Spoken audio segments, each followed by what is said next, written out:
What is up, my friends? Welcome back to the Network Marketing Mastery Podcast. My name is Matt Hall, to those of you who are new. And for those of you who have been here for a while, I love you. Thank you. Thank you for tuning back in. And I'm really excited about today's episode. We're going to be talking about how to respond to your critics. Now, before I dig into this topic, I want to let you guys know, my wife and I were about to start tomorrow a little road trip across the eastern United States here that I'm really excited about. We're obviously traveling to kind of build our team, but I would love to connect with any listeners of the podcast who would like to maybe do lunch, or I've got a couple days where I've got evenings available, and we're going to be coming through the states of Virginia. We'll be stopping in Virginia, New Jersey, New York, Pennsylvania, Ohio, Kentucky, and Georgia over the next 10 days. So we're going to have a ton of fun. We're going to be traveling as a family, doing a road trip, doing different events and things like that. On Sunday, we have a free evening in New York. So if you'd like to do dinner with me and you live in New York, just let me know. I think it'd be really fun to connect with some of you listeners of the podcast while we are traveling. So just go on over to mattmindset.com and shoot me a message if you live in one of these states. Okay, so today we're talking about how to respond to your critics. And this is such an important topic because guess what? If you haven't had people who look down on what you do or who have responded negatively when you say that you do network marketing, it's probably going to come. Okay, maybe not for everybody, but for most of you, you're going to have some pretty significant resistance. And part of that comes up because network marketing has had a bad reputation in the past. It's getting so much better as the industry has evolved over the last few decades and as it's just become more widely accepted. But still, there are a lot of people who have some preconceived notions that are not correct about our industry, right? And so it's natural that we're going to have some critics. And it's also, I remember having some critics in my life, people that weren't like in my immediate family, but some other people that were fairly close to me who said, well, why are you going to waste your time with this kind of a business when you could, pursue a career in blank field, or where you could start your own business, start your own real business, right, is what they would say. And so there are going to be times most likely where you're going to have people criticize what you're doing. And the truth is that the bigger you play, the more critics tend to come out and the louder they tend to get, okay?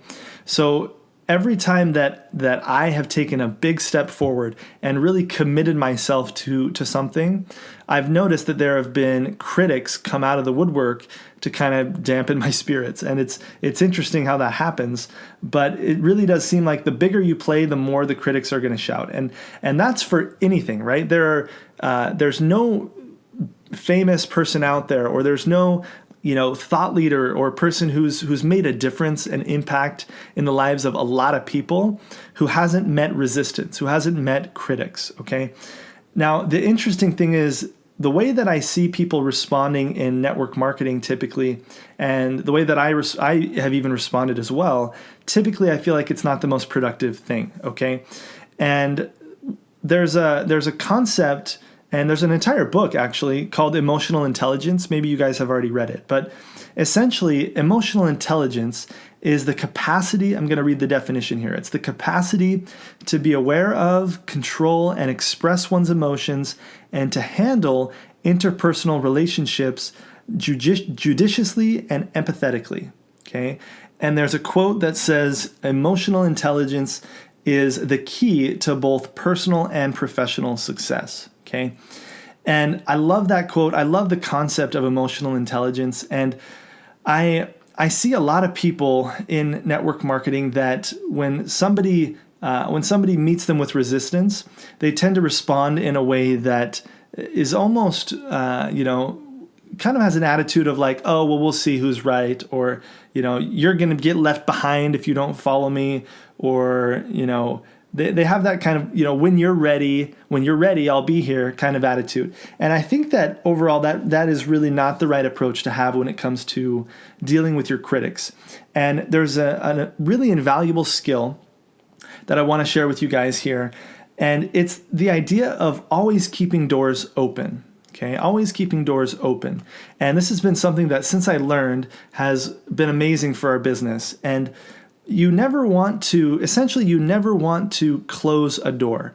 And every relationship that you have in your life is a door. And if you are having a conversation about your company, maybe you're trying to get somebody to spark their interest in what you're doing, and they're not taking it, and they respond with some criticism. If you close that door, you're closing the door on most likely any future chance that that person will get involved, okay? A lot of times when people criticize, it's an in-the-moment thing, okay? They're in an emotional state where something was triggered from their past. Maybe it's from a past, something that they learned about network marketing or an experience that they had. Maybe it's from something they heard from another person. Maybe it's from a childhood experience. But typically when people criticize, it's because they have some kind of thought, right, about what you're doing. And the truth is that when you analyze it, it's almost always well-intended, okay? That's something I really want you guys to understand. When people criticize, it's almost always with good intentions. They almost always are trying to help you avoid pain. And while it's not cool, right, and we know that they're wrong a lot of times, that doesn't mean that you should just close the door, okay? It's really important to develop the skill of seeing your contacts and your friends and your family, seeing people as a doorway instead of a destination, okay?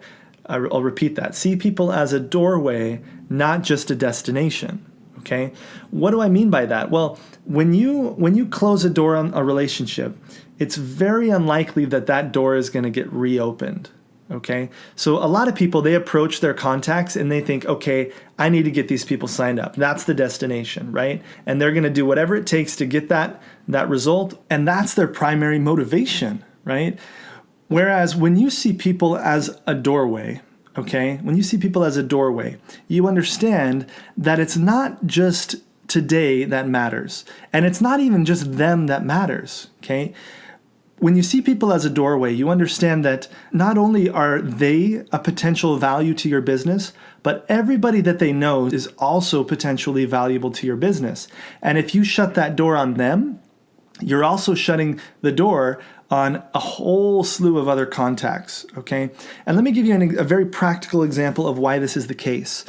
I've had this philosophy for a long, long time. Never close a door, okay? And so I try as hard as I can to just have amazing relationships with as many people as I can. And I'm a happier person because of it.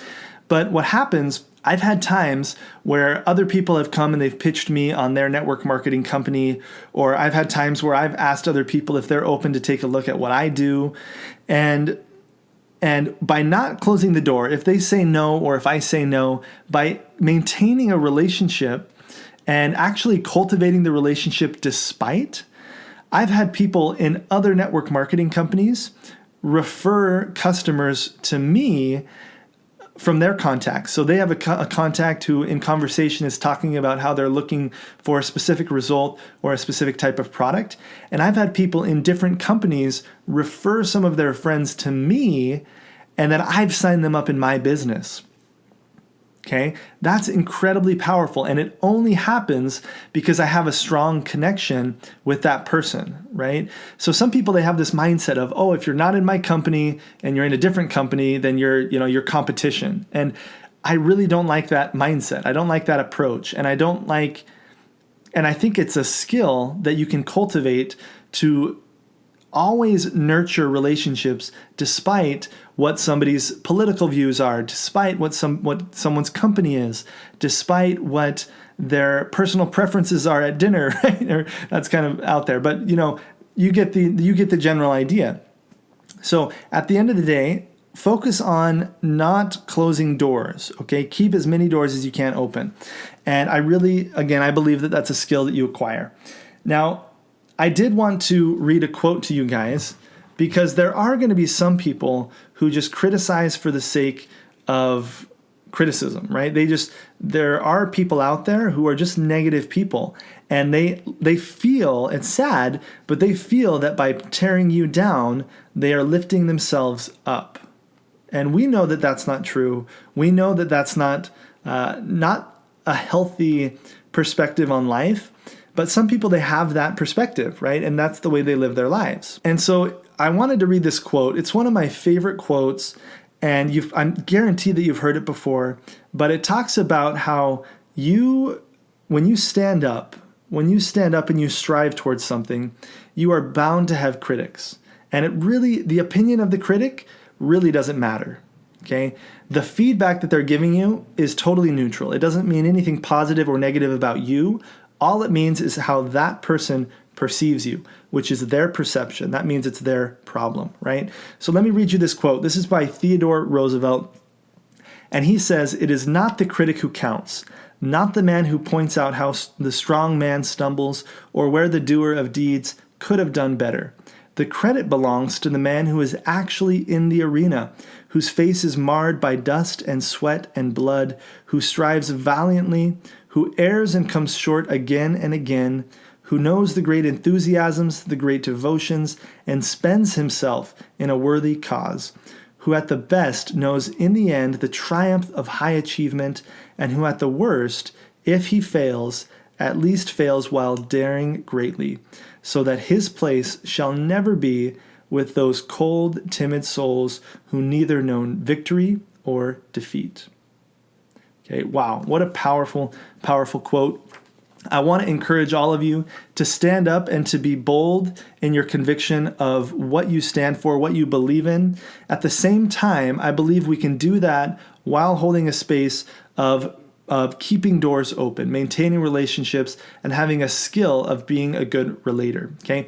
Well, that's my episode for today, guys. In the next episode, I'm really excited. We're going to be talking about a specific success story of a woman who's had amazing results using Instagram to build her business almost exclusively on Instagram, okay? I'm going to give you guys a bunch of tips that she shared with me in a recent interview, and that'll be our next episode. So make sure to tune in for that if you're interested in that topic. Hope you guys have a great day. Bye for now.